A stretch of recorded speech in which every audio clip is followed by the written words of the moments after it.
3 महामंत्र। ओम त्वमेव साक्षात् श्री महालक्ष्मी महासरस्वती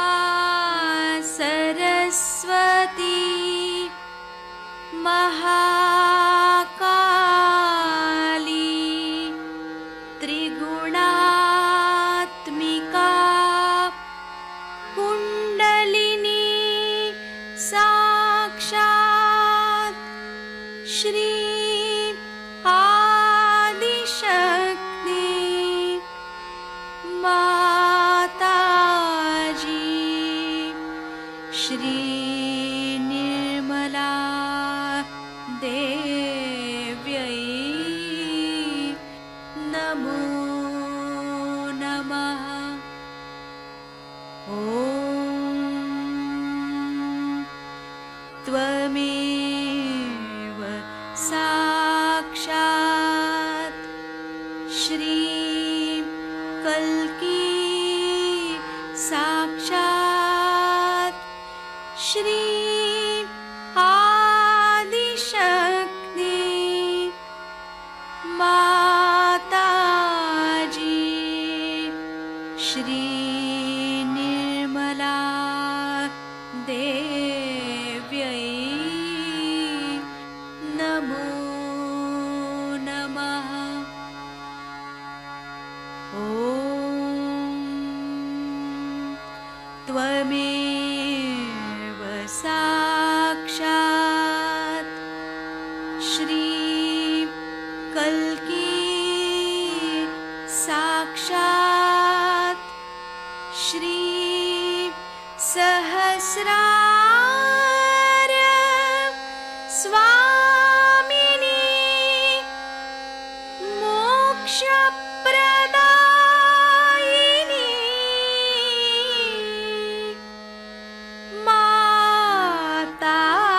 माताजी श्री निर्मला देव्यै नमो नमः। श्री गणेश मंत्र।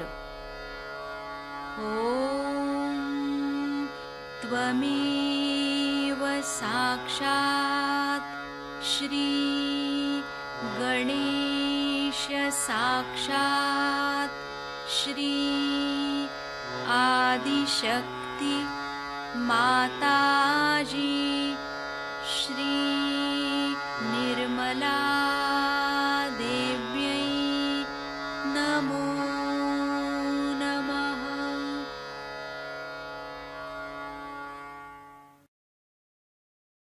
जय श्री माता जी। दोनों हाथ माँ के सामने, हृदय में श्री माता जी को देखेंगे। परम पूजनीय श्री माता जी, कृपा करके हम सभी के हृदय में अपना स्थान ग्रहण कीजिए। बार बार श्री माता जी को हृदय में आवाहन करेंगे। श्री माता जी, कृपा करके हम सभी के हृदय में अपना स्थान ग्रहण कीजिए। श्री माता जी, हम सबको क्षमा कर दीजिए, हम सभी अज्ञानी हैं। संपूर्ण चित्त बीचों बीच हृदय में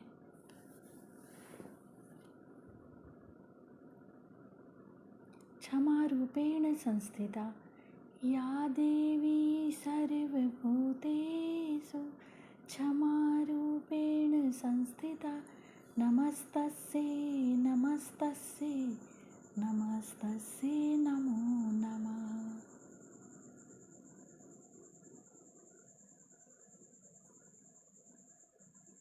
धीरे धीरे अपने संपूर्ण चित्त को दोनों हाथों पे अपने चित्त में श्री माता जी को हमेशा रखेंगे। धीरे धीरे अपने संपूर्ण चित्त को लेफ्ट विशुद्धि पे बाह्य विशुद्धि पे संपूर्ण चित्त। श्री माता जी, आपकी परम कृपा में मैं केवल एक शुद्ध आत्मा हूँ। श्री माता जी, आपकी परम कृपा में मैं केवल एक शुद्ध आत्मा हूँ, इसीलिए मैं दोषी नहीं हूँ। श्री माता जी, मैं बिल्कुल भी दोषी नहीं हूँ। श्री माता जी, मैं बिल्कुल भी दोषी नहीं हूँ। श्री माता जी, मैं बिल्कुल भी दोषी नहीं हूँ।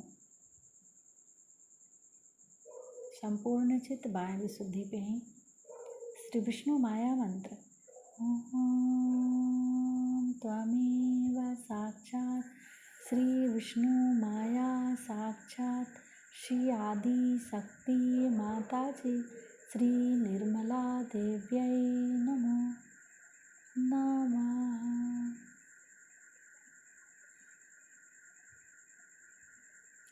बाह्य विशुद्धि पर अपने चित्त को क्लॉकवाइज घुमाएंगे 7 टाइम्स।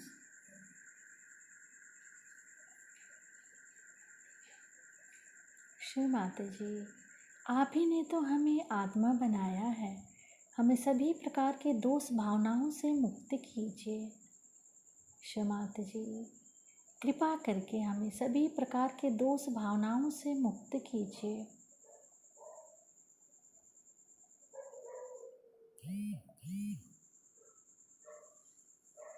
धीरे धीरे अपने संपूर्ण चित्त को लेफ्ट आज्ञा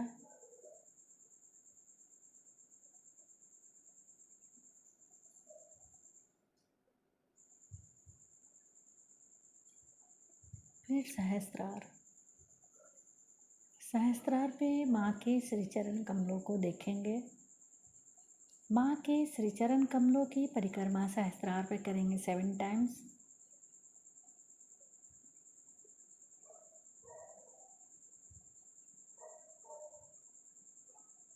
श्री माता जी, कृपा करके हमें निर्विचार कर दीजिए।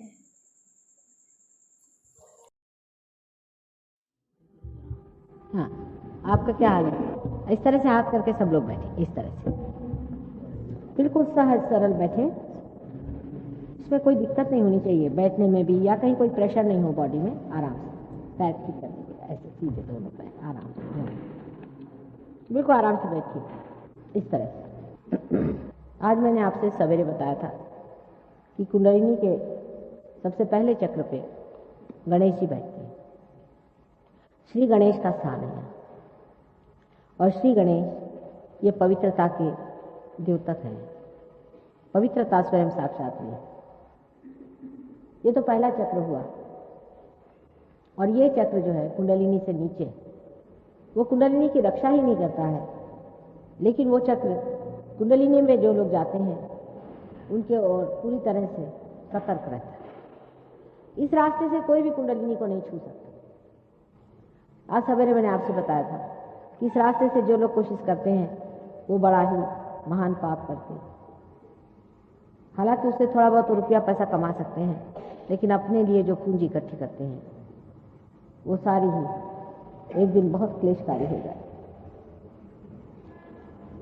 Who is going to show that? हाँ, जो दूसरा चक्र है जिसको मैंने स्वादिष्टान चक्र आपसे बताया था,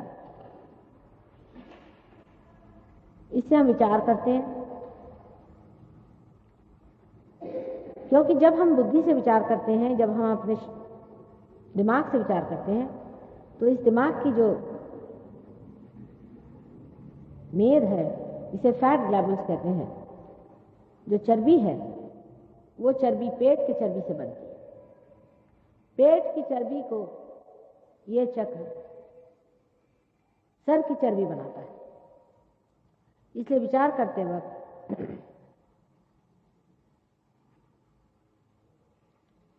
इस चक्र पे बहुत जोर पड़ जाता है। और जब विचार करने की जब आपको आदत लग जाती है, जैसे कि आजकल के आधुनिक लोगों को विचार करने की आदत है, बीमारी, तब तो यह काम इतना ज्यादा इसे करना पड़ता है कि इसके कारण बने हुए जो बाकी के काम है वो सब बिगड़ने लग जाते हैं।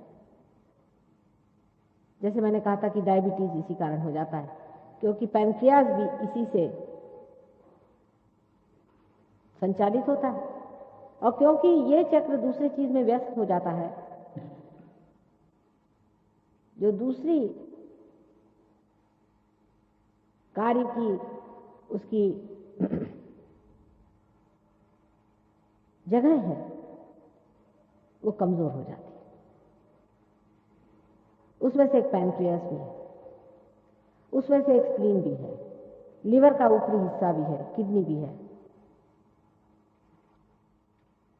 इसलिए अति विचार करना और अति प्लानिंग करना कोई बड़ी अच्छी चीज नहीं शरीर के दृष्टि से, और समाज की दृष्टि से भी बहुत अच्छी नहीं, क्योंकि मनुष्य अधिक विचार तब करता है जब वो परमात्मा को नहीं मानता। एक हद तक जाने पर परमात्मा पे छोड़ देना ही चाहिए। देवी महात्मा में लिखा है संकल्प विकल्प करो। जैसे अब भाई साहब हैं, आप कहीं कार्य से जा रहे थे, आपने पूरा प्लानिंग कर लिया, रास्ते में एक्सीडेंट हो गया, आपके हाथ में चोट आ गई, आप जा नहीं पाए, काम होने का हो गया, जो होना तो बन गया। बहुत ज्यादा आपने प्लानिंग भी किया समझ लीजिए, और आप टाइम पे नहीं पहुंच पाए तो काम नहीं हो पाए। इसलिए संकल्प नहीं करना चाहिए किसी चीज का कि हम ये करके ही दिखाएंगे या होना है, उसमें विकल्प आ जाता है। जब आप परमात्मा के साम्राज्य में आ जाते हैं तो उसके तरीके चलते हैं, आपको पूरा पता हो जाता है कि कहाँ चलना है, कहाँ जाना है, कैसे करना है, क्योंकि उसका प्लानिंग चलता है ना। अगर भाई साहब हमारे पार हो गए होते समझ लीजिए, तो कभी भी उस रास्ते से नहीं जाते, उस वक्त जाते ही नहीं। ये होगा, आप देखिएगा, आप अपने लिखते जाइएगा कि जब से जो लोग पार हो गए हैं उनके ये अनुभव है कि एक्सीडेंट हो भी गए तो किसी को चोट नहीं लगी, पूरी तरह से बच गए। और बहुत से लोग हैं वो जाते ही नहीं, कुछ देर हो जाती है, कहीं कुछ हो जाता है, किसी तक पहुंच नहीं पाते। ये पार होने का बड़ा भारी आशीर्वाद होता है कि अब आप परमात्मा के साम्राज्य में आ गए। जैसे आपकी गवर्नमेंट आपको देखती है, आपकी देखभाल करती है, जब आप परमात्मा के साम्राज्य में आ जाते हैं तो परमात्मा आपकी देखभाल करते हैं, उनकी गवर्नमेंट आपकी देखभाल करती है। इस तरह से जीवन की जो दुर्घटनाएं हैं, जिसे हम दुर्घटना कहते हैं, वो अवॉइड हो जाती है। असल में हर अच्छे आदमी के पीछे में सैटानिक फोर्सेस लगे रहते हैं। जीवन में भी आप देखें, कोई भी शरीफ आदमी है उसके पीछे में सैटानिक फोर्स लगा रहता है। उससे कोई बचाव करने का तरीका नहीं, एक ही उसका तरीका है कि परमात्मा के आंचल में घुस जाओ। ये सब सैटानिक फोर्सेस है जिनकी वजह से आप लोग तकलीफ उठा रहे हैं, जो आपके पीछे हाथ धोकर लगे, आपको परेशान कर रहे हैं। इनसे बचने का तरीका आपके पास कोई भी नहीं, कि वो बड़ी सूक्ष्म होती है, उसकी शक्तियां इतनी सूक्ष्म होती है, आप देख नहीं पाते कब झपाटा मार दे, कब तंग कर दे, कब परेशान कर दे, उसको आप समझ भी नहीं सकते। लेकिन वो असर कर जाती है, जब असर कर जाती है तब आप एक पटात खड़े होते कि साहब हमको तो इसका पता ही नहीं था, कैसे हो जाएगा, कैसे। तो उससे रक्षा करने के लिए परमात्मा का आंचल जब आपके ऊपर रहेगा तो कोई सवाल ही नहीं उठता कि आपको कोई तकलीफ हो। जिस वक्त मृत्यु है तो होती है, उसकी बात और।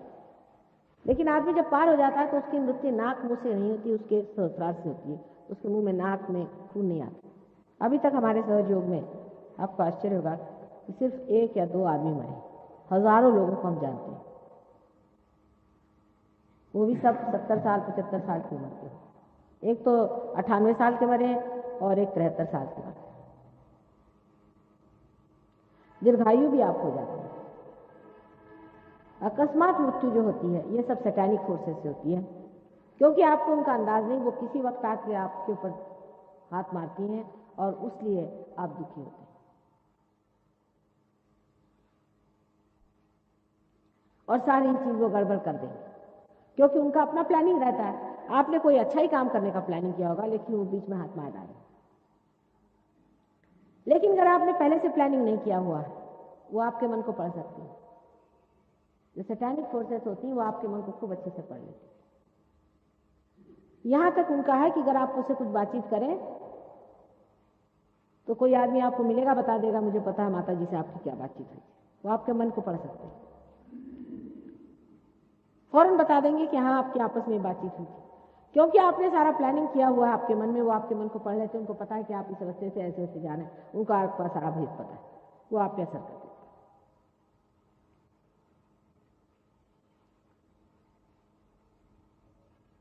इसलिए उनसे भेद रखना पड़ता है। आपको ये पता नहीं होगा कि सैतानिक फोर्सेस संसार में कितनी विद्यमान हैं। ये जितने भी राक्षस लोग अपने को गुरु कहलवाते हैं, ये सब सैतानिक तो है। इनकी शक्तियां हिप्नोसिस वगैरह की जो चलती, ये सब सैतानिक, शैतान की शक्तियां, और इससे ये आपके ऊपर असर करते रहते हैं। इन शक्तियों को पहचानने के लिए भी आपको सहयोग में आना चाहिए, जिससे आप समझ सकते हैं कि आपके अंदर कौन सी शक्ति कहां से घुस रही है, किस तरह से आप पे आघात किए जा रही और किस तरह से आपको वो सताने वाली है। अब डॉक्टर लोग हैं जैसे साइकोलॉजिस्ट हैं, वो जानते ही नहीं कि हर पागल आदमी के अंदर कोई ना कोई भूत घुसा हुआ रहता है। वो इसको समझते नहीं है, उसको विश्वास करते हैं बेचारे, और उसका असर उन पे आ जाता है। अब हमारे यहाँ आज ही वो चले गए साइकियाट्रिस्ट आए हुए थे लंदन से, उनको ये नहीं मालूम कि इनसे अपना बचाव कैसे करना है। जैसे समझ लीजिए किसी को टीबी की बीमारी हो गई, तो हम लोग उससे बचाव करते हैं कि वो बीमारी अपने को लग जाएगी, लेकिन ये शैतानी शक्तियां उससे बचाव करने के लिए हमको कुछ मालूम ही नहीं, हम तो देख भी नहीं पाते कि कौन सी शैतानी शक्ति है।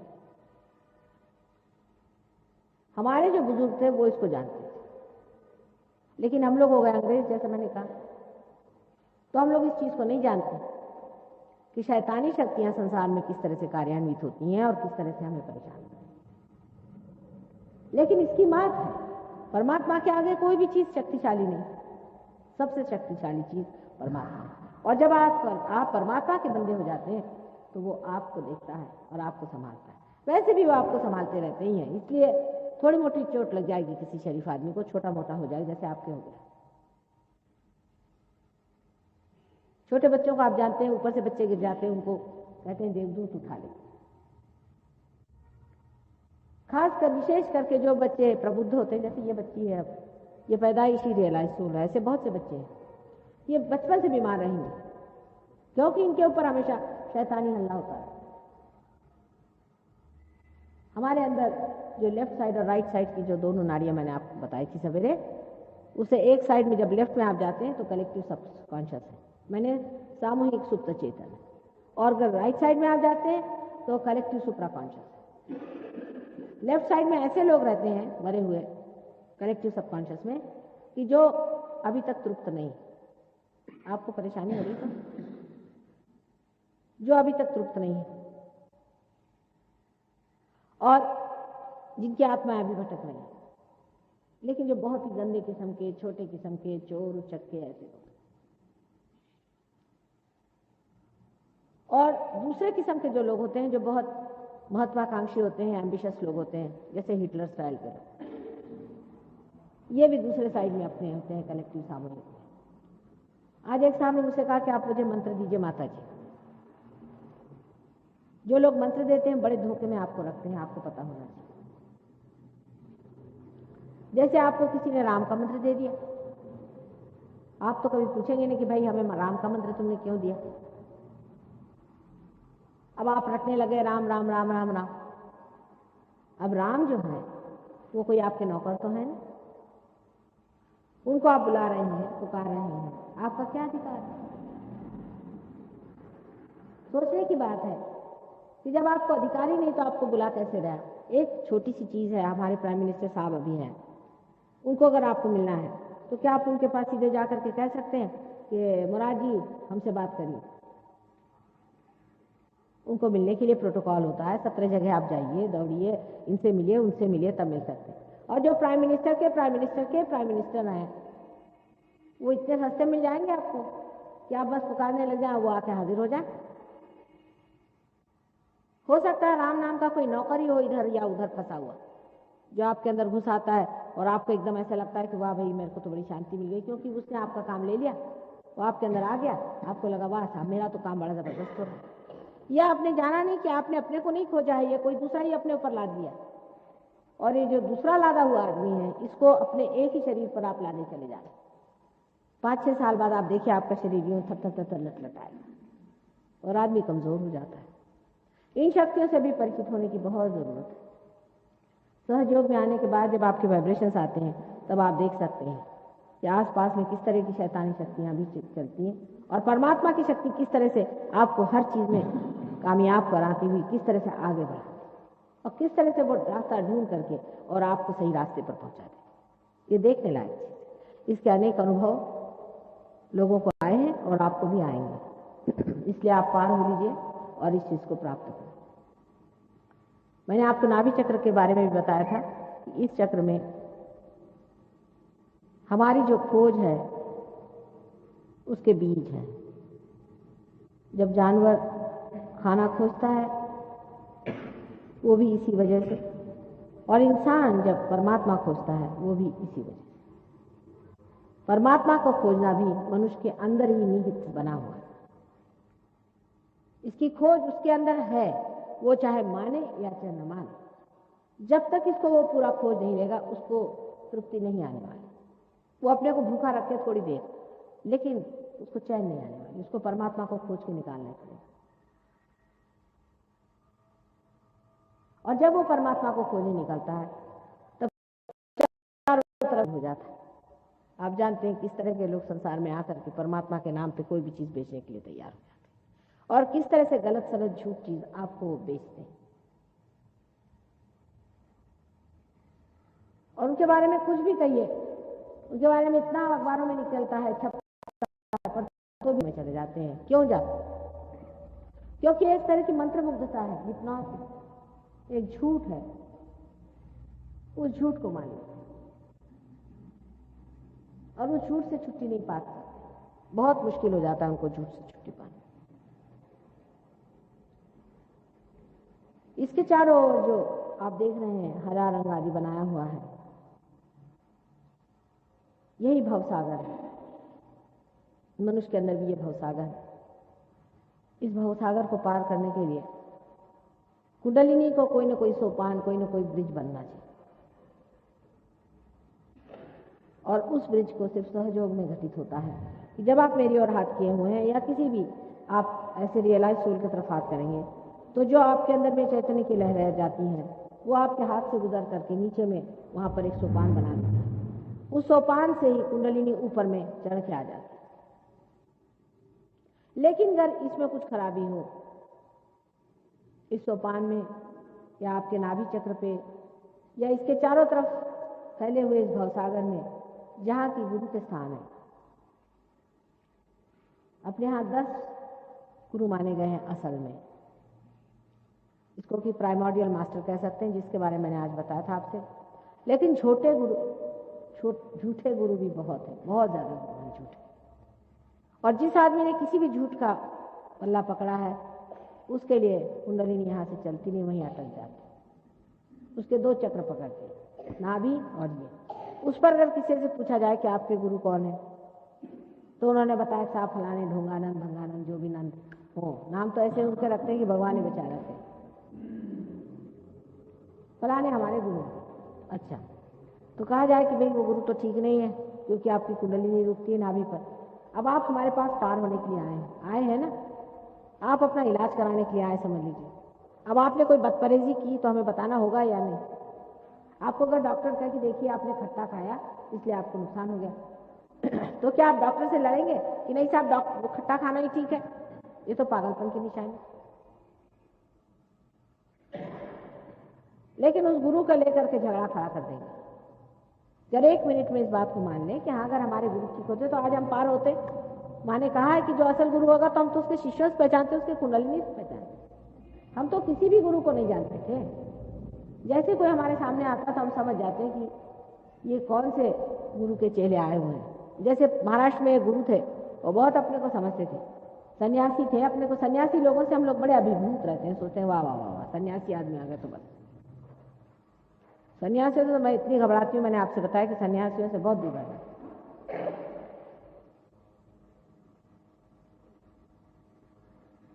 तो अगर सन्यासी कोई अपने सामने आ गया तो लोग सोचते हैं वाह भाई इससे बढ़ के कोई नहीं। वो सन्यासी का जीवन कैसा है, उसका खान पीन कैसा है, वो किस तरह से लोगों को खसोटता है, नोचता है, ये कोई नहीं देखता। उसने सन्यासी का वस्त्र पहन लिया और बढ़ा दिया। और उनकी कुंडलिनी में एक विशेषता होती है कि कुंडलिनी एकदम ऊपर चढ़ के धड़ से फिर नीचे गिर जाती है, उसको बांधना पड़ता है। सबके एक एक तरीके हैं, उससे आप पहचान सकते हैं कि इनके गुरु कौन थे। इतने झूठे गुरु संसार में आए हुए हैं कि आपको अंदाज नहीं है कि कितने गुरु आए। असल भी गुरु बहुत सारे हैं। आज एक साहब ने पूछा कि कोई असल गुरु भी है, मैंने कहा है। अब अमरनाथ में एक नागनाथ बाबा, वो कभी कभी आते हैं, मेरे लिए आते हैं हमेशा मुझे मिलने। महाराष्ट्र में है गगनगढ़ महाराज, दक्षिण में एक ब्रह्मचारी करके हैं, वो रहते हैं कालीकट। ये ब्रह्मचारी नहीं, रंगून में एक है। ऐसे हैं, काफी लोग हैं, लेकिन वो लोग समाज में नहीं है, शहर से बाहर दूर जंगलों में। गगनगढ़ महाराज सबसे बताते थे कि अब जब माँ ही आ गई तो तुम कहो मेरे पास आते हैं। तो जब हम कोल्हापुर गए, हमने कहा जाए ऊपर देखा इनको, तो हमारे सब शिष्य लोग कहने लगे माँ आप तो सब गुरुओं से और इनसे बहुत परेशान है, इनसे क्यों मिलना चाहती है। हमने कहा बेटे जरा वाइब्रेशन देखो तो। वो 7 मील ऊपर चढ़ना था, हमने कहा हम तो चढ़ के जाएंगे उनसे मिलने। जब उन्होंने ऐसे हाथ किया तो उनके सबके अंदर हाथ में ठंडा ठंडा आने लगा। तो कहने लगे कि चलिए। जब ऊपर गए तो देखा कि बैठे थे मस्ती में अपने और बहुत नाराज। कहने बरसात हो रही थी, सब भीग गई आप। अब देखिए कि इन लोगों ने कैसे प्रभुत्व चीज़ों पे कर लिया, बरसात पे, सूर्य पे, ये सब काम इन्होंने किए। लेकिन ये रियलाइजेशन बहुत कम देते हैं। उन्होंने एक आदमी को रियलाइजेशन दिया। मैंने कहा कि भाई आपने रियलाइजेशन क्यों नहीं दिया और लोगों को? तो कहले एक को दिया और कान पकड़े, 25 साल उस पर हमने मेहनत करी हर एक चक्रों पे। बात है उनको टाइम बहुत लगता है, मेरे को तो लगता नहीं ना टाइम, मैं तो इसमें माहिर हूँ, लेकिन उनको बहुत टाइम लगता है बेचारों को। वो बोल रहे थे मुझे को हजारों वर्ष लगे एक वाइब्रेशन पाने में। कहले एक पे मेहनत करी, उनका नाम अर्णा महाराज। कहना आप माता जी कभी देखना तो आपको पता होगा कि मुझे उसका मुंह भी नहीं देखने का। तो कहने लगे कि वो कामिनी और कांचन के पीछे पड़ा हुआ। रियलाइजेशन के बाद, सारी शुद्धि के बाद, उसके बाद एक दिन ऐसा इत्तेफाक हुआ कि उनसे कुछ मुलाकात हो गई हमारी।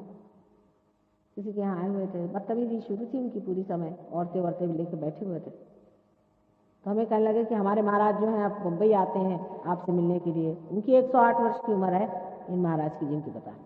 वो तो कभी छोड़ते नहीं थे अपना तकिया, उनको क्या जरूरत है आने की। मतलब इनके पेट पर पैर आता होगा उनके आने से, तो बहुत नाराज थे अपने गुरु जी। तो मैंने कहा कि अच्छा अब हम तो जा रहे हैं, ऐसा करिए आप कि हम आपको कुंकू लगाते हैं। तो हमने उनके आज्ञा पे कुंकू लगाया। हमने कहा अब आप हमें लगा दें। जैसे उन्होंने लगाया तो उंगली यहाँ चिपक गई, धक धक धक धक धक धक शुरू हुआ। तो फिर लगे चिल्लाने, कहले माँ माफ कर दो, माफ कर दो। मैंने कहा फिर से अपने गुरु के लिए ऐसे कहा तो देख लेना, मुझसे बुरा नहीं होगा। अपना आज्ञा तो पूरा पकड़ा हुआ है, क्या बातें करते हो बकवास, शर्म नहीं आती तुमको? सभी औरतों के साथ यहाँ बैठी हो, इतनी उन्होंने 25 साल तुम्हारे ऊपर मेहनत करी हुई, चले जाओ। मैंने कहा यहाँ से।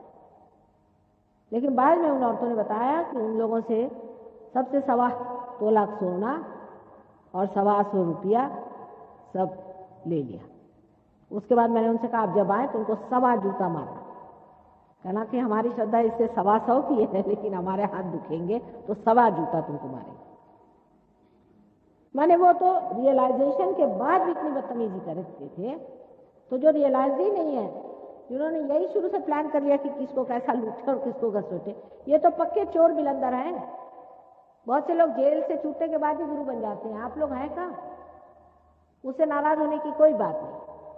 जो असलियत है उसे समझ लें। मैं आपकी माँ हूँ, मुझे आपको आगाह करना है।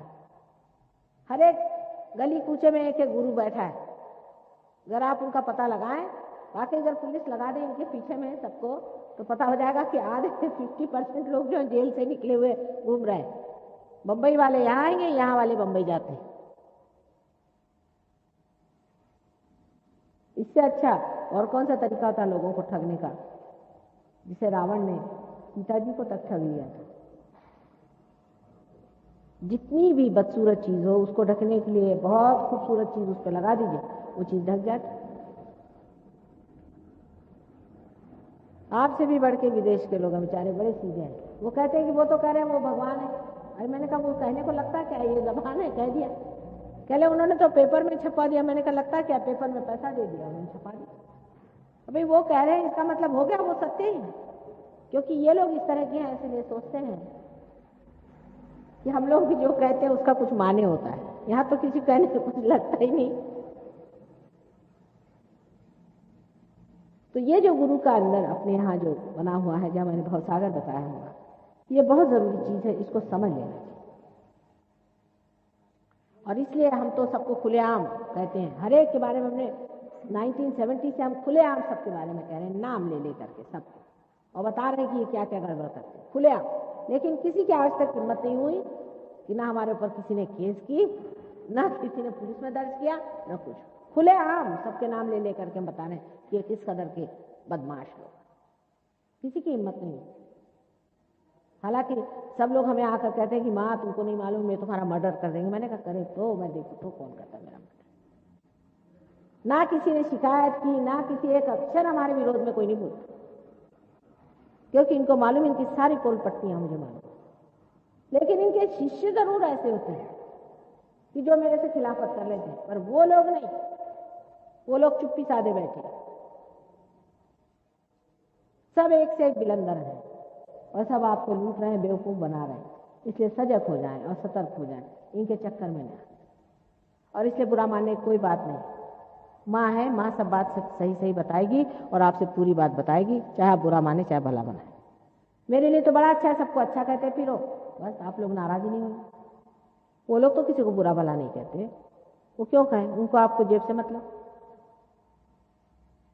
आपको नचाने से मतलब है उनको, वो आपको किसको बुरा भला कहेंगे। ईसा मसीह ने कहा था कि शैतान के घर में रहने वाले लोग आपसी बुराई करके कहां जाएंगे। लेकिन कबीर ने आवाज उठाई थी, नानक ने आवाज उठाई थी, ईसा ने आवाज उठाई थी। इसलिए क्योंकि ये सब झूठ है। और मुझे इसमें भी हर्ज नहीं है, स्मगलिंग करें, कुछ करें, पैसा कमाएं, कोई हर्जा नहीं, चलो भाई पैसा ही कमाते। लेकिन ये आपकी कुंडली नहीं खराब कर देती। जो आपका अधिकार है सहयोग का, जो परमात्मा का पाने का आपका अधिकार है, उस पर हाथ मारते हैं। इसलिए मैं इनके विरोध में। अब जो उसके ऊपर का चक्र है, जिसके बारे में अभी तक तो मैंने बाकी सब चक्रों के बारे में बताया था, जिसे कि हम लोग हृदय चक्र कहते हैं। चक्र, हृदय तो अलग है। हृदय में तो आत्मा का स्थान है। आत्मा जो है वो हमारे अंदर स्थित है और सारे हमारे क्षेत्र को जानता है, उसे क्षेत्रज्ञ कहते हैं। वही साक्षी है, वो हर एक चीज जानता है, हम क्या कर रहे हैं क्या नहीं कर रहे। कुंडलिनी जागरण से सिर्फ आपकी जो चेतना है, इस वक्त जो चेतना है, वो आत्मा में लीन हो जाती है। अभी तक आत्मा आपसे परे है, आत्मा से आप संबंधित नहीं है, वो आपकी अवेयरनेस में, चेतना में नहीं है। जब कुंडलिनी जागृत हो जाती है तब आपकी चेतना में आत्मा आ जाते हैं, और आत्मा क्योंकि सर्वव्यापी शक्ति है, आप भी सर्वव्यापी हो जाते हैं। इसको आगे आप समझेंगे और भी किस तरह। अब ये जो हृदय चक्र है, ये बीचों बीच में है, ये आपकी माँ का, देवी का है, जगदम्बा का है, जो कि पहाड़ों में बहुत प्रसिद्ध है, उनका यह स्थान है। इन देवी ने अनेक बार संसार में अवतरण किए, और ये भवसागर में जो लोग परमात्मा को खोज रहे थे और जिनको बहुत राक्षसों ने सताया था, उनसे इन्होंने रक्षा का कार्य किया। ये रक्षा करती है। इसी का रक्षा का अगर स्थान खराब हो जाए, जिसे सेंस ऑफ इनसिक्योरिटी कहते हैं, तो ये चक्र है धक धक करने लग जाता है। औरतों को जब इस तरह की चीज हो जाती है तो उनको ब्रेस्ट का कैंसर हो जाता है। अगर वो इनसिक्योर फील करें तो उनको ब्रेस्ट का कैंसर हो जाता है। अस्थमा की बीमारी भी इसी चक्र के खराब होने से होती है। इस और इस चक्र के कॉम्बिनेशन से होती है, जिसे हम विशुद्धि चक्र कहते हैं। अस्थमा की बीमारी भी ऐसी ठीक हो सकती है 2 मिनट के अंदर। हमने कश्मीर के जो गवर्नर सहाय साहब थे, उनकी 25 साल की अस्थमा की बीमारी एक क्षण में ठीक कर दी। एक क्षण के। जब ये चक्र जागृत हो जाता है, जब आपके अंदर जगदम्बा जागृत हो जाती है, तो आपकी सुरक्षा बन जाती है, आप अपने को सुरक्षित महसूस करते हैं। इसलिए ये चक्र बहुत ही महत्वपूर्ण है। और इस चक्र को किस तरह से ठीक किया जाता है, ये भी अगर आप हमारा पैम्फलेट पढ़ें, इंग्लिश की किताब में बहुत अच्छे से लिखा हुआ, इस मंत्र जागरण से ये चक्र ठीक होता है। इसके ऊपर ये जो चक्र है, ये मनुष्य के लिए बहुत ही महत्वपूर्ण है। ये पीछे में इस जगह, इसको विशुद्धि चक्र कहते हैं। इस विशुद्धि चक्र से 16,000 नाड़ियां चलती। ये श्री कृष्ण का चक्र, इसमें श्री राधा कृष्ण बसते हैं। इसकी लेफ्ट साइड में विष्णु माया, आदि माया, जो कि उनकी बहन है, वो रहती है। और इस राइट साइड में रुक्मिणी और कृष्ण का स्थान। रामचंद्र जी का स्थान सुषुम्ना पद से हट करके इस साइड में, राइट साइड में, हृदय चक्र से राइट साइड में है। क्योंकि आपको मालूम है, उन्होंने अपने को पूर्णतया मनुष्य बनाने के लिए अपनी अवतार की दशा से हटा लिया था। वो अपने को मर्यादा पुरुषोत्तम कहते थे, हालांकि थे तो अवतार ही। नाभि चक्र में सारे ही उत्थान हुआ है। जो दशावतार हुए हैं वो नाभि चक्र से शुरू हुए। फिर 7वां अवतार आप जानते हैं, छठा अवतार रामचंद्र जी का था, वो यहां पर। उसके बाद कृष्ण का अवतार है। कृष्ण से पहले परशुराम का अवतार हुआ, उनका भी होना जरूरी था। परशुराम का अवतार इसलिए हुआ था कि वो संसार में आकर के अपने बल से लोगों का कल ठीक करें। क्योंकि टेढ़ी खीर, आदमी की बुद्धि सीधे उंगली ठीक नहीं होती, तो उन्होंने अपने जोर से और अपनी शक्ति से लोगों को पहले तैयार किया। और फिर जब वो आ गए, तब उन्होंने श्री राम के बारे में बताया कि यही श्री राम है।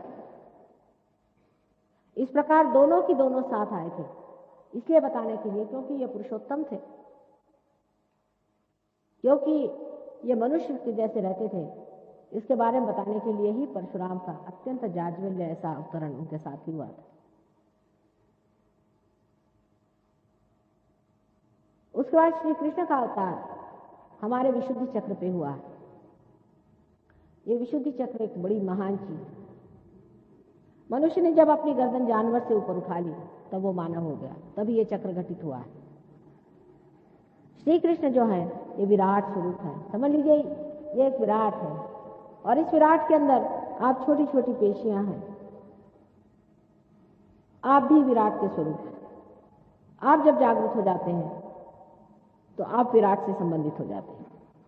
वही परमात्मा की शक्ति जिसे मैं कह रही हूँ, वही जो परमात्मा का साम्राज्य है, उसमें आप जागृत हो जाते हैं। सारी पेशियां इस तरह से जब जागृत हो जाती हैं तो पूरा विराट जागृत हो सकता है। ये विराट की शक्ति है। अब मोहम्मद साहब ने जो अल्लाह अकबर का नारा लगाया था, वो इसका मंत्र है। आपको आश्चर्य, ये उंगलियां कान में डालकर, ये उसकी उंगलियां हैं। देखिए कितने कायदे की बातें वो कर गए। ये उसकी उंगलियां हैं, यही विशुद्धि की उंगलियां। अगर ये उंगली पकड़ जाए तो समझना चाहिए विशुद्धि चक्र पकड़ा। और आप अगर पूछेंगे तो बताएंगे भी कि हाँ, मुझे मेरा गला खराब। इस उंगली को कान में डाल करके जब आप सर ऊपर करते हैं और अल्लाह अकबर कहते हैं, अकबर का मतलब विराट से होता है, तो एकदम विशुद्धि चक्र खुल जाता है। आपके देहरादून में विशुद्धि चक्र ज्यादा पकड़ा। इसके अनेक कारण हो सकते हैं, उसको आप समझ लें जो भी आपके अंदर हो। एक कारण ये हो सकता है कि आप जरूरत से ज्यादा सिगरेट पीते हो या तंबाकू खाते हो, उससे विशुद्धि चक्र पकड़ता है। दूसरा कारण यह हो सकता है कि आप गलत ध्यान धारणा करके और कोई गलत मंत्र कहते हैं, उससे भी विशुद्धि चक्र पकड़ता है। तीसरी चीज है, कुछ सर्दी जुकाम का भी आपको ठीक से ख्याल न रहे और आप अब परहेजी जो चीजें वो खाते हो और अपने गले को खराब करते हो, उससे भी विशुद्धि चक्र पकड़ता है।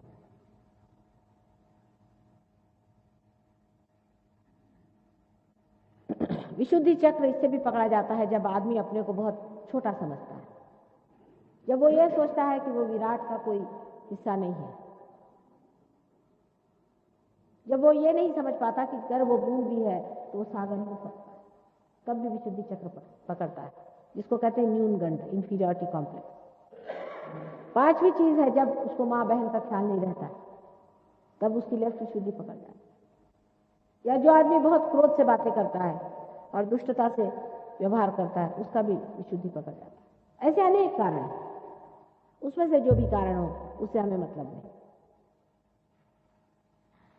गले में ऐसी कंठमालाएं पहन ले। कल एक साहब आए हुए थे, पता नहीं आज आए हैं कि नहीं, जिन्होंने कोई माला पहनी, आप ही, उनके साथ ही एक साहब बैठे हुए थे। तो हमने उनसे कहा कि आप माला निकालिए, तो नाराज हो गए। फिर बाद उन्होंने निकाल भी दी। फिर आपसे हमने पूछा, ये अपने चुपचाप पहने बैठे हुए थे अंदर में, तो हमने इनसे पूछा कि आपके पिताजी कहाँ हैं, उनका स्वर्गवास हो गया। मैंने कहा आपने कुछ पहना है? कल हाँ, उनकी दी हुई कोई चीज है। तो कहने मान गए माता जी आपको, उनके गुरु ने दी हुई चीजें पहन के अंदर बैठे हुए थे और वो उंगली पर आ गया। वो कैसे? बहुत सरल चीज। राइट हैंड पे ये जो है, ये हृदय चक्र राइट हैंड का, जो रामचंद्र जी का है, वो पिता का लक्षण है। इसमें चमक मार रही थी, इस उंगली में चमक मार रही थी, इसलिए मैंने आपके पिता के बारे में पूछा। और वो इतनी जोर की चमक थी कि उसे मैं समझ गई कि कोई न कोई उनकी दी हुई चीज आपने पहनी होगी,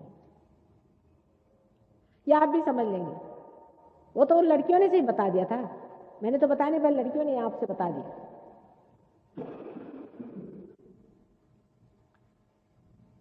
तो इस तरह से ये चक्र का पकड़ हो गई। जैसे ही इन्होंने माला निकाल दी, पार हो गए और इनके पास वो चीज आ गई। छोटी छोटी चीज पे लोग अटक जाते हैं। मैंने कहा भाई काशी का गंगा छोड़ दो, वही नहीं छोड़। हम आपको परम देने बैठे हैं, आप छोटी चीज को नहीं छोड़ रहे। अरे काशी के पंडे कैसे होते क्या पता नहीं, आपको मुझे बताना होगा। और उनका भेजा हुआ वो जो गंगा है वो किस काम का होगा, वो भी क्या बताना होगा आपको। एक पैसे की चीज 1 रुपए में बेचते हैं, और इतने दुष्ट, इतने गंदे लोग हैं, सारे उस मंदिरों के वाइब्रेशंस भी खराब कर दिए। इसमें बुरा मानने कौन सी बात है? किसी बात का बुरा नहीं मानना है। सब आपके मंगल और कल्याण की मैं बात कर रही हूँ, सब कुछ आपके मंगल और कल्याण के लिए कर रही हूँ। ऐसी छोटी छोटी बातें लेकर के लोगों ने अपने को फंसा रखा। तो इस विशुद्धि चक्र की मैं बात कर रही थी कि जो विराट, उसके बाद ये ऊपर का चक्र है। ये चक्र इससे बड़ा महत्वपूर्ण माना जाता है, आज्ञा चक्र है। आज्ञा चक्र बड़ा सकरा होता है, उसके अंदर से कुंडलिनी का निकलना कठिन हो जाता है। दोनों तरफ से जब ईगो और सुपर ईगो दोनों दबाते हैं तो ये चक्र और भी दब जाता है। जब आदमी किसी को क्षमा नहीं करता और रात दिन उसी के बारे में सोचता रहता है कि इसने मुझे ये सताया, उसने मुझे वो सताया, मुझे ये तकलीफ दी, वो तकलीफ दी, ऐसे आदमी का आज्ञा चक्र एकदम पकड़ जाता है। और जो लोग चश्मा लगाते हैं उनका भी आज्ञा चक्र कुछ कमजोर होता है शारीरिक दृष्टि। इस आज्ञा चक्र के भी अनेक रूप हैं, वो आप पढ़ेंगे तो आप, मेरे पास जो किताब है उससे आप पढ़ें, उससे आप देख सकते हैं कि काफी इन लोगों ने उस पर लिख दिया आज्ञा चक्र के बारे में। इस आज्ञा चक्र पे महाविष्णु का स्थान है। अब आप लोग महाविष्णु के बारे में जानते नहीं, लेकिन देवी भागवत जिसने पढ़ा होगा उसने महाविष्णु के बारे में पढ़ा है कि बहुत बड़ा ये अवतार माना जाता है, जो राधा जी का पुत्र था और वो संसार में आने वाला है, ऐसा 14,000 वर्ष पहले कहा गया था। और वही अपने ईसा मसीह साक्षात महाविष्णु के अवतरण। अब मैं जो बात कर रही झूठ है सच है कैसे जानना चाहिए, इसका एक बड़ा आसान तरीका है। आपके जब वाइब्रेशंस आ जाए तो आप पूछिए कि क्या ईसा मसीह महाविष्णु के अवतरण है, वही आज्ञा चक्र पे है, फौरन वाइब्रेशंस आना शुरू। आज्ञा चक्र पे जो लॉर्ड्स प्रेयर है वो इसका मंत्र है, लेकिन वो साक्षात ओम और प्रणव के बने हैं। माने गणेश जी का अवतरण है, ओम प्रणव है। उन्होंने साकार अपना स्वरूप लिया और इस संसार को तारण करने के लिए वो आए थे। क्योंकि वो ओम और प्रणव है, उनकी मृत्यु जब भी हुई उसके बाद उनका पुनरुत्थान हुआ। और कृष्ण उनके पिता है, क्योंकि उन्होंने कहा था कि नैनम छिदन्ति शस्त्राणि नैनम दहति पावक, कि ये जो प्रणव है, जो ओम है, ये किसी चीज से भी कटता नहीं और किसी भी चीज से ये वहन नहीं होता है। उसकी सिद्धता करने के लिए महाविष्णु का अवतरण इस संसार में हुआ। कृष्ण उनके पिता थे, इसलिए उनको कृष्ण कहते हैं। और यशोदा जी का नाम रखने के लिए ही उनको राधा जी ने यीशु कहा। उनकी मां साक्षात राधा जी, महालक्ष्मी का अवतरण है। ये सब अपने ही हैं, लेकिन उनको जान लेना चाहिए।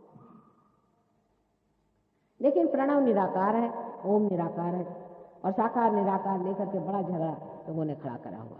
इस मामले में थोड़ी सी जरूर बात करूंगी, नहीं तो ये भी एक झगड़ा बना ही रहेगा परमानेंट। और खासकर आपके देहरादून में तो काफी इस पे मैं देखती हूँ, सनातन धर्म और आर्य धर्म आदि वगैरह काफी लेकर के मैं तू होती रहती है। हालांकि मिला किसी को भी नहीं, सदियों से चले आ रहे हैं दोनों झगड़े, मिला किसी को भी नहीं, किसी की भी तृप्ति मैंने देख पाई।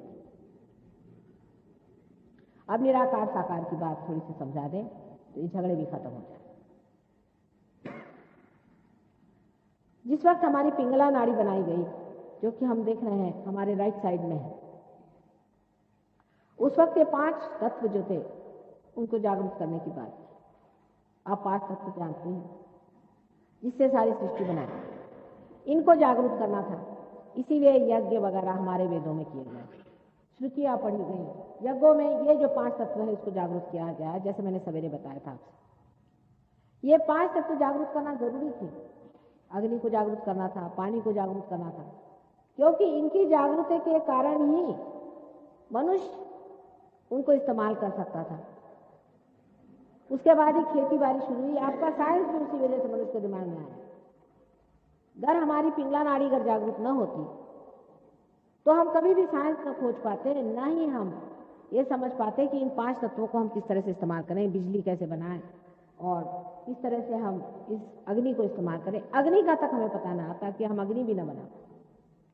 ये सब हम बना सके, इसलिए राइट साइड की पूजा होती रही, इसीलिए यज्ञ होते रहे। और निराकार में ही, क्योंकि ये 5 शक्तियां, इसलिए निराकार की पूजा होती है उस जमाने में। लेकिन उसमें जब आगे लोगों ने सोचा कि अब जागरूक कर दिए, अब आगे क्या, तो फिर मनन की चीज शुरू हुई। तब फिर सेंट्रल पाथ पे आ गए। जब सेंट्रल पाथ पे सुषुम्ना नाड़ी पे चढ़ना शुरू हुआ तो उन्हें दिखाई देने लग गया इस जगह ये देवता बैठे हुए हैं और ये देवता हैं। और ये जो 5 तत्व बने हैं, इसी से इन चक्रों की बॉडीज भी बनी हुई, इनकी जो शरीर रचना है ये इन्हीं 5 तत्वों से बनी है। तो जब इन्होंने इन तत्वों को जानना शुरू किया तो देखा कि इनके देवता, तब इन्होंने मनन विधि में उन देवताओं को जानना शुरू किया, एक के बाद एक के बाद एक के बाद। तब इन्होंने कहना शुरू कर दिया कि नहीं, ये साकार भी इनकी चीज आती है। निराकार से साकार पे लोग उतरने लगे। जैसे जैसे चेतना बढ़ती गई वैसे वैसे आने लगे। उसके बाद जो साकार पे आ गए उनका जो हाल हो गया आप जानते हैं। इसकी पूजा कर, उसकी पूजा कर, रिचुअलिज्म आ गया, अंधश्रद्धा आ गई, धर्मांधता आ गई, बड़ा बुरा हाल हो गया।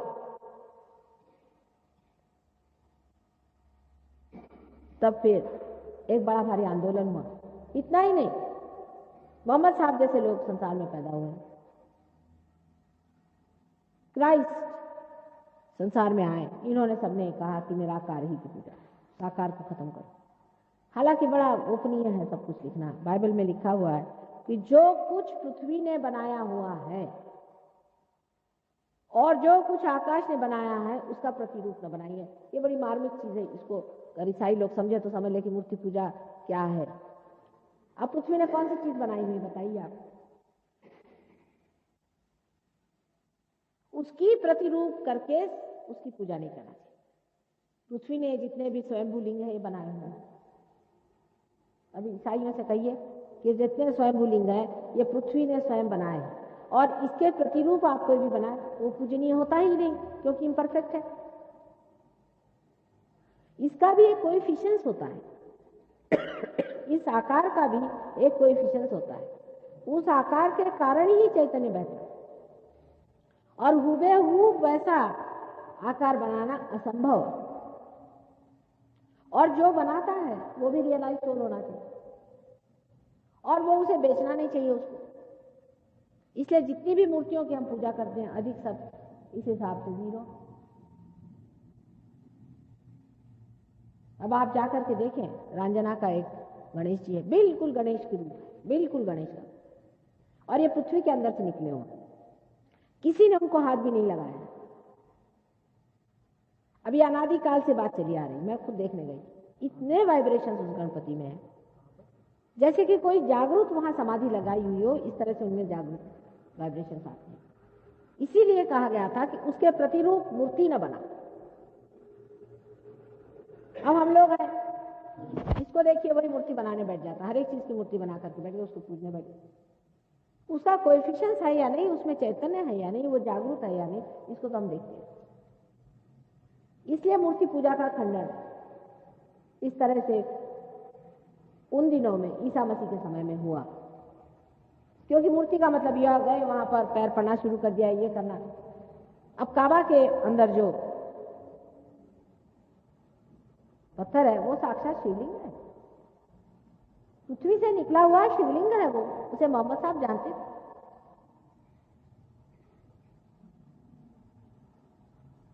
और जितने भी शिवलिंग साक्षात हैं वो साक्षात हैं, लेकिन जिसको देखिए वही मिट्टी का बना ले, पत्थर का बना ले, ये बनाने की इजाजत नहीं, इसलिए मूर्ति पूजा बाधक।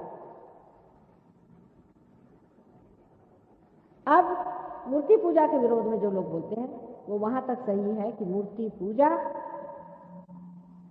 जो कि मूर्ति झूठ मूठ में बनाई गई उसकी नहीं होनी चाहिए, यहां तक वो सही है। लेकिन साकार परमात्मा नहीं होते हैं, ये कहना बहुत गलत बात है। इसका मतलब है आपने वन साइडेडनेस ले ली। उसकी वजह दूसरी थी कि जब साकार की पूजा लोग करने लग गए तो लोगों ने देखा कि इस कदर वो गलत हो गए। समझ लीजिए कि हम आपसे कहें कि आप शहद को खोज लाएं, तो हम आपसे कहें पहले फूलों का वर्णन कहें कि फूल ऐसा होना चाहिए या ऐसा फूल मिलेगा, उसमें शहद मिलेगा। आप गए देख के चले, हाँ भाई फूल मिल गया, आप फूलों की पूजा करने लगे, शहद आपको नहीं मिलेगा। बातचीत से शहद नहीं मिल सकता, सिर्फ फूलों की बातचीत होती रही कि फूल ऐसे होते हैं, फूलों में ये करना चाहिए, फूलों को ये करना चाहिए, शहद नहीं मिलता बातचीत। तो उन्होंने कहा कि फिर भाई शहद नहीं मिला, चलो शहद की बातचीत कर। तो दूसरी बातचीत शुरू कर दी निराकार की, वो भी बातचीत ही बातचीत है, दिमागी जमा कर। आप चाहे शहद की बात करो चाहे फूल की बात करो, आपको शहद नहीं मिल सकता जब तक आप स्वयं ही मधुकर न हो जाए। जब तक आप स्वयं ही मधु को पाने के योग्य न हो जाए तब तक आपको शहद नहीं मिलेगा। फूल भी जरूरी है और शहद भी जरूरी है, और शहद को पाने के लिए आपका भी वो होना जरूरी है जिसे मधुकर कहते हैं।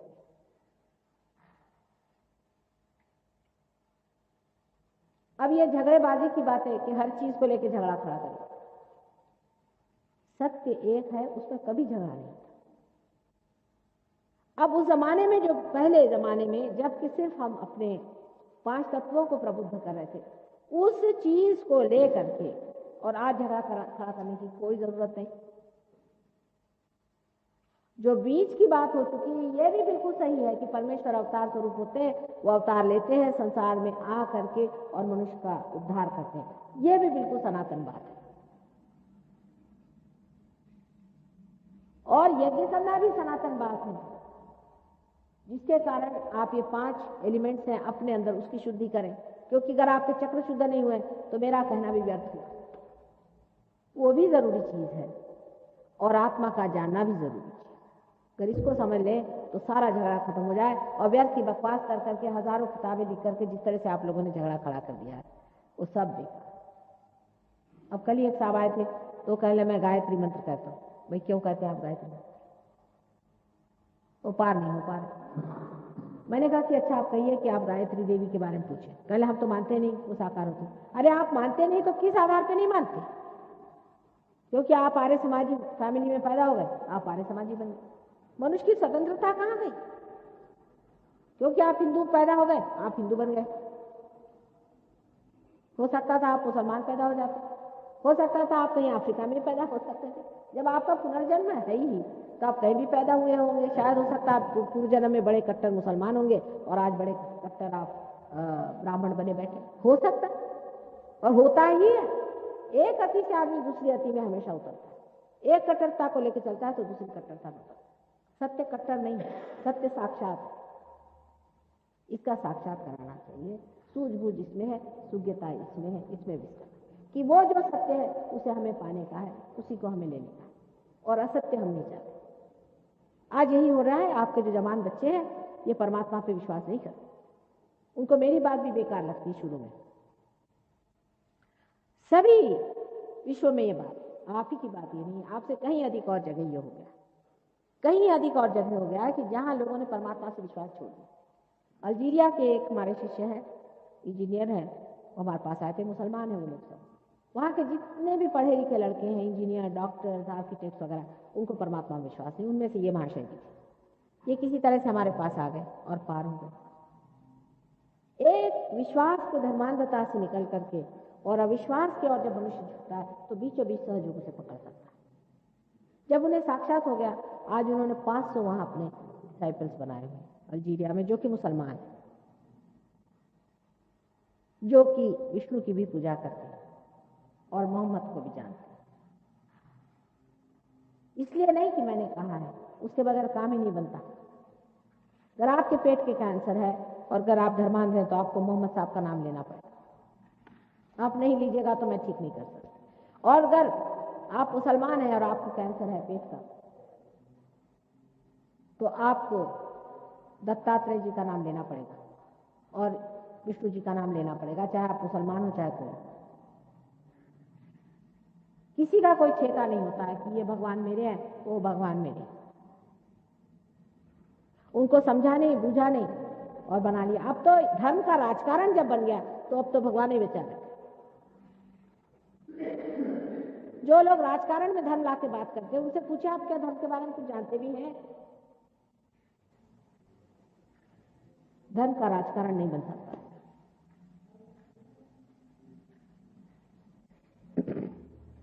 आपको मैंने विशुद्धि चक्र के बारे में बताया, अब आज्ञा चक्र के बारे में बताया। जब कुंडलिनी आज्ञा चक्र को छेदती है तब आप निर्विचार हो जाते हैं, निर्विचारिता आप में बैठ जाते हैं। यह भी चक्र यहाँ बहुत पकड़ता है, पता नहीं क्यों आप क्षमाशील कम है। क्षमा करना चाहिए, क्षमाशील होना बहुत जरूरी है, क्योंकि अगर हम क्षमाशील नहीं तो परमात्मा भी हमें क्षमा नहीं करेगा। हमें बहुत तकलीफें होती हैं दुनिया में, माना है, लेकिन हमको क्षमा करना चाहिए, इससे परमात्मा भी हमें क्षमा करे। नहीं तो परमात्मा क्यों हमारी गलतियां क्षमा करेगा? इससे भी आज्ञा चक्र बहुत पकड़ता है। क्षमाशीलता बहुत जरूरी है, इसलिए मैं बार बार आपसे कहती हूँ कि आप सबको क्षमा कर दें, पूरी तरह से क्षमा। अंत में आपका चक्र जो है, जिसे सहस्त्रार कहते हैं, जो 1000 पेटल्स से बना हुआ है। डॉक्टर का झगड़ा कि 992 नाड़ियां हैं उनके हिसाब में, और इसको 1000 कहते हैं। अब यही लेके बैठे रहिए उनके साथ झगड़ा करके। 1000 पंखुड़ियां हैं, वो खुल जाती है कमल के पास। अनेक रंगों की पंखुड़ियां होती हैं, और जब ये खुल जाती है तब कुंडलिनी इसके अंदर से गुजर के और ब्रह्मरंध्र को छेद देती है। इसका नाम है ब्रह्मरंध्र।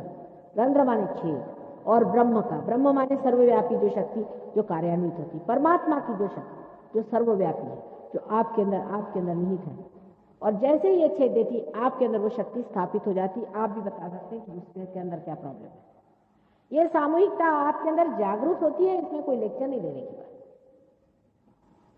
यही घटना आज घटित होने वाली है। आज मेरा यहाँ आखिरी दिन है, मैं चली जाऊंगी दिल्ली। मैंने कल भी कहा था कि यहाँ के कुछ लोगों को मिलकर के कोई एक स्थान नियत कर दें, किसी के भी घर पे, छोटी सी भी जगह एक सेंटर की तरह से हो जाए, जहाँ सबका संबंध जुड़ जाए। उसको बहुत बड़ी जगह की जरूरत नहीं, एक एड्रेस ऐसा हो जहाँ सब लोग मिले तो देहरादून का सेंटर चल जाएगा, और देहरादून में कार्य हो सकता है। और हम दिल्ली से भी लोगों को यहाँ भेज देंगे जो आ करके और इसके बारे में काफ़ी समझा के आपकी मदद करेंगे। अनेक तरह की बीमारियाँ इसमें ठीक हो जाती है, कैंसर की बीमारी, हर एक तरह की बीमारी ठीक हो जाती है। वो आपको भी सिखा देंगे, आप भी जागरूक हो जाइए, वो आपको भी प्रगति कर देंगे। लेकिन आज तक ऐसा एक्सपेरिमेंट हमने किया नहीं कि ऐसी जगह पहुँचे जहाँ कोई पहले से सहयोगी नहीं रहता। ये पहला ही एक्सपेरिमेंट है और इसका कारण है कि हमारी नातिन जो है यहाँ स्कूल में एडमिटेड थी। पिछली मरतबा हम आए तो हमने सोचा कि बड़ी तपोभूमि है, यहाँ ऐसा करने से कोई हर्ज नहीं, और कुछ लोग जुट भी गए, इसलिए बात बन गई।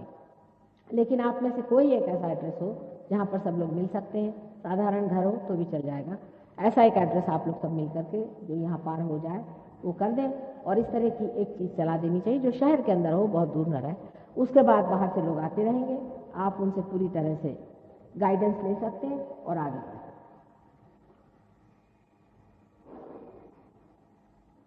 अब ये साहब बैठे, इन्हीं का अनुभव देखिए, सवेरे इनके वाइब्रेशंस नहीं आ रहे और किसी तरह से रुकावट हो रही थी। तो किसी ने, हमारे परदेसी ने या किसी ने इनसे कहा कि आप पूछिए कि माता जी कौन है। बस ये कहते ही साथ दर दर दर हाथ में इनके वाइब्रेशन शुरू। उनको बड़ी हंसी आई अपनी बात पर भी। ऐसा ही चमत्कार होता है, एक चीज़ पर आदमी रुक जाता है, एक छोटी सी चिंगारी भी आँख में चल जाए या तिनका चला जाए तो सारा आकाश आपके आँख से लुप्त हो जाता है। उसी तरह की छोटी छोटी चीज़ पर हम उलझे रहते हैं। ऐसी अगर कोई छोटी चीज़ है उसे निकाल देना चाहिए और निकाल दे सकते। आप लोग सब इस तरह से हाथ करके बैठे ही हैं, आप इस तरह से बैठे रहिए, मैं सबको देखती। कोई प्रश्न हो तो पूछे, एक आध कोई प्रश्न हो तो पूछे, पर बेकार को प्रश्न पूछने में समय नहीं बर्बाद करना चाहिए। जो चीज़ आपके अंदर होने की उसको घटित होना चाहिए, या आपकी अपनी संपदा है उसे पालें। अब छोटी छोटी बातों पे लोग उलझ जाते हैं। अभी कोई बता रही थी कि हम एक अंगूठी पहने थे, उसी के लिए कहने लगे कि माता जी ने हीरे की अंगूठी क्यों पहनी। भाई हमारे पास बहुत ज़्यादा अंगूठियाँ हैं और हमारे पति चाहते हैं कि हम सब अलंकार से लिप्त रहें और सब हमारे पति की गाड़ी कमाई है। यहाँ लोग जो हमारे पति को जानते जानते हैं बहुत ईमानदार आदमी, कोई ना बेईमानी पैसा नहीं कमा। लेकिन आश्चर्य की बात है कि वो अंगूठी हीरे की नहीं है, वो झूठी अंगूठी, वो किसी ने हमको प्रेम से दे दी थी जब हमने पहने। ये देखिए, ये माया के चक्कर देखिए, वो बिल्कुल झूठी अंगूठी है। हमारे पास अपनी बहुत सारी है हीरे की, लेकिन वो झूठी अंगूठी हम पहने थे प्रेम के पीछे, वो चक्कर चले। उसी पैटर्न में हम किसी से एक पैसा कभी लेते नहीं, ना आप हमें दे सकते। अब इस जन्म में हमारे पति हैं रईस, हमारे पिता बहुत रईस आदमी थे, सब कुछ है तो हम पहन लेते हैं थोड़ा बहुत, जितना है उससे तो कुछ कम ही पहनते, बहुत ही कम पहनते हैं। लेकिन हमारे पति का शौक है कि हमारी पत्नी जो है सुहागिन है, पहने तो हम कुछ लिए पहनते हैं। हम कोई सन्यासी आदमी थोड़ी ना, आपसे लेकर हम कुछ नहीं पहनते। जो परंपरागत हमें पहनना वो हम पहनते हैं, कोई हम सन्यासी नहीं है, हम कोई साधु बाबा नहीं है, और उसमें हमें कोई छूट बात बताने की भी नहीं। तो हमने ये क्यों पहना, वो क्यों पहना, इस तरह की फालतू की बात करने से क्या फायदा था।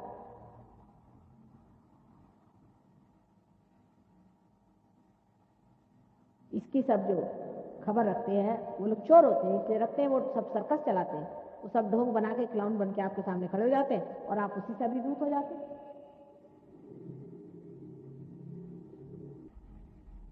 यहाँ ये समझना चाहिए कि आपको लेना है, हमें नहीं, हम देने बैठे हैं।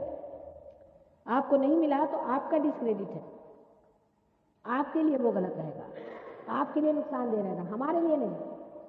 आज सवेरे भी मैंने कहा था मुझे आपसे कुछ नहीं लेना, वोट भी नहीं लेना, इलेक्शन भी नहीं लड़ना, कुछ भी नहीं, मुझे शोहरत भी नहीं चाहिए आपसे, लेकिन आपका जो अपने अंदर छिपा हुआ है वो पा लीजिए। ये माँ की तरह से मैं समझाती हूँ, अगर आप अपनी माँ को समझ सकते हैं आप मुझे भी समझ सकते हैं। आपको इम्प्रेस करने के लिए हम यहाँ नहीं आए, और उससे हमें क्या मिलने वाला है, आप हमें क्या देने वाले हैं, पहले ये बताइए आप हिसाब किताब। मुझे बड़ा आश्चर्य हुआ कि एक सुविद्य महिला ने इस तरह की बातें कही, बहुत आश्चर्य की बात। इसीलिए शायद इस जन्म में हमारे पति इतने ऊंचे पद पे पहुंच गए कि जिसे दुनिया न करे।